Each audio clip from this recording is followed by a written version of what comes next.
There's a big difference between being busy and being productive. This can be almost spastastic, as I would say, schedule. And I want to make sure that you guys understand, look, I've been doing this for a decade. I've done it bad. I've done it good. I've learned through the time I've had here of what works and what doesn't work. And I've actually studied a lot of science, and here's our schedule. This is what we have to do. How do we make the best of it, right? And so you should seek wisdom from many other DVMs, many other people out there that have been here for a good amount of time and say, look, I want to have a really strong summer. What are like some secret weapons I can do? Right? This is long hours. This is heavy duty personal relationships you're going to create through the summer because you're invested into them. As it says here, we always want the best for our people because you're paid if they're the best version of themselves, right? You're paid if they do good. So of course you want them to do good, right? This is not a situation where it's like corporate America, where the relationship is very transactional. The relationships you build with your people will become very, very genuine. And so we need to know that. We need to grasp that and face that truth. So you're going to be invested into your people. You're going to care a lot about your people. And then I want you to understand there are different type of people that walk into your doors. Some of you have a personality that will relate to a certain type of people, and some of you will have a personality that will relate to somebody completely different. We're all different. We relate to those who have the same type of personalities in a lot of senses, right? But you're going to have all of them walk through your doors, and you want all of them to be successful. This adds mental burden to you. So don't hide from that. Don't think it's not going to happen to you. All of us will get stressed. All of us will get frustrated with our people. And so how do we have patience? How do we genuinely try our best to be nice per se, right? But still get the results and hold people accountable, but in a nice way. Having certain things in your system and your habits will help you do this. If you're drinking all the time in your down part and you're like, that's what I do with my people. If you're eating bad, if you're not working out, it's going to be a lot harder to be patient, right? Common sense. We do work a lot. Don't avoid that fact. If you're not working a lot, that's a red flag. It's the summertime, baby. May, June, July, we work 12, 14-hour days nonstop. And yes, it can be fun, and you will realize that. And when you start opening your own office, you're going to realize, if you look back, you're like, wow, I'm working way harder than I ever have. It doesn't even feel like it because you're enjoying it because you're the boss, you're in charge. But the fact is, you are working 12 to 14 hours, right?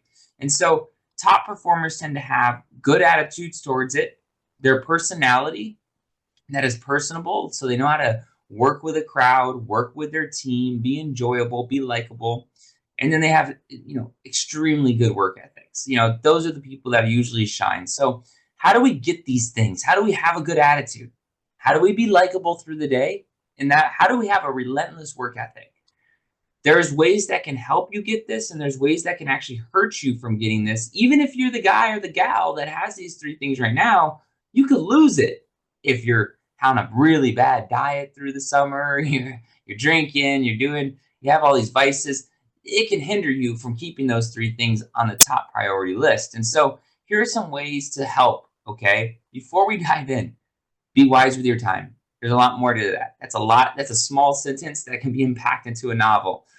Many managers can show up, but very few managers can be productive through the whole day. There's a big difference between being busy and being productive. Productive puts numbers on the board. Busy is being at the office all day, yet we sign zero. And so don't be the assistant manager that goes through a whole day of being there, yet no results are on the board. It's a waste of a day. Don't be the district or the branch manager that's at their office all the time, but yet gets zero results, right? The idea is, as an assistant manager, you'll learn how to be productive versus busy. It's not something that somebody can teach you or tell you. It's something you learn through practice and repetition. So it's kind of like school. You can't learn business through a textbook. Kind of the same thing here. That's why, you'll have a lot of DMs pushing their MITs. Hey, I need you in the office to work, because they got to learn how to be productive with their time. Don't have the schedule work against you. What do I mean by that? I've seen this a lot through many of my decade plus here. Working out in the middle of the day, right? Interview no show. Instead of booking up people for their evening interview, they'll go work out. They'll go do something silly. It's like that's not the best use of your time at that time frame. You got to be smart with the intentional times. Kind of like how we say there's money time for the phone time. Same as a district and branch manager. There's money time to recruit and run an interview, do same day scheduling.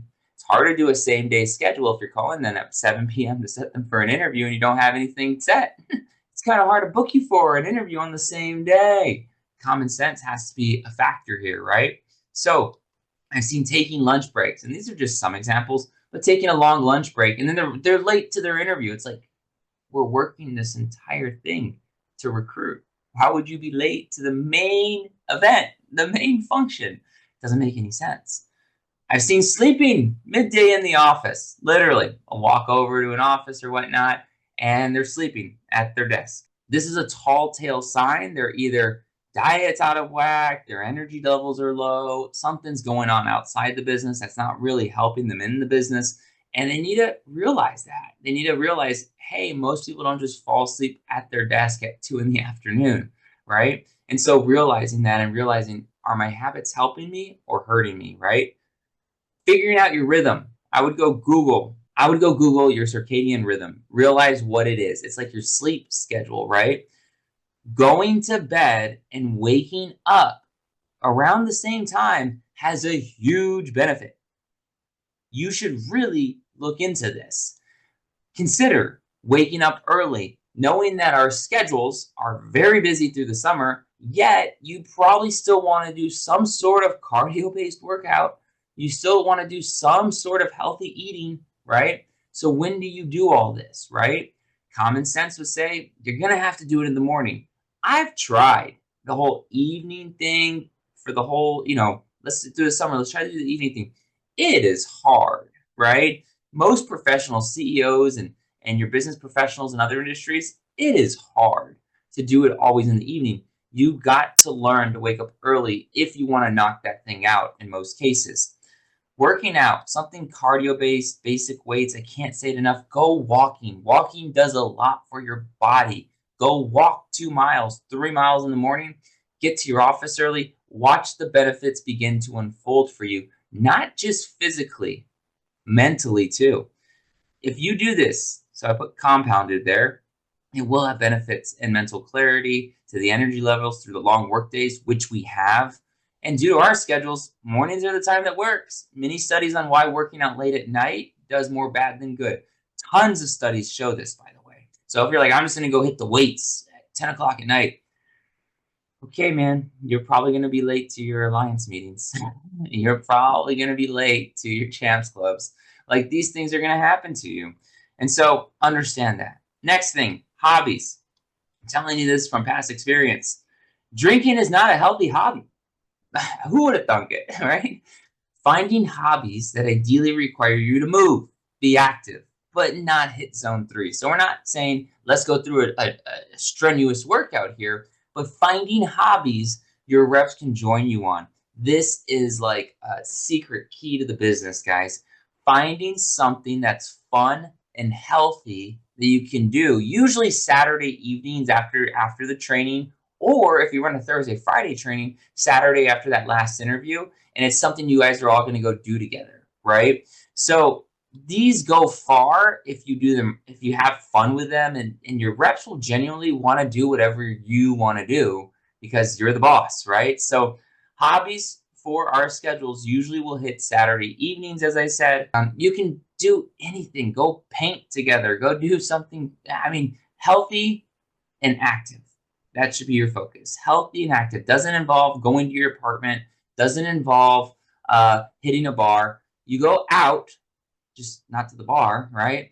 Pickleball, tennis, golf, walking, swimming. Finding things to do that are healthy and active, and then putting it there on your Saturday evenings of like, that's what we're going to do. I promise you I'll go far for you.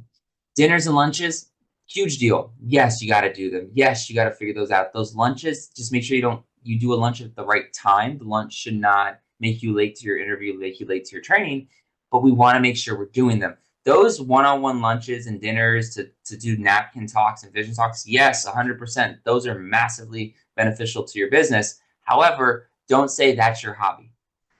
Find a hobby that works for you on a Saturday evening. I'm telling you right now, it will do wonders for you. I'm telling you right now, if you go to bed and wake up at relatively the same times, it will do wonders for you. I go to bed usually at 2200, so 10 o'clock. If you go to bed at 10 o'clock, right, I can usually get up in the fours, right? So 0400, we're ready to go. 0500 if I did a very strenuous workout the day before, right? But it's not too hard to do these things, but you need to make the focus of, hey, I probably should look at this kind of stuff.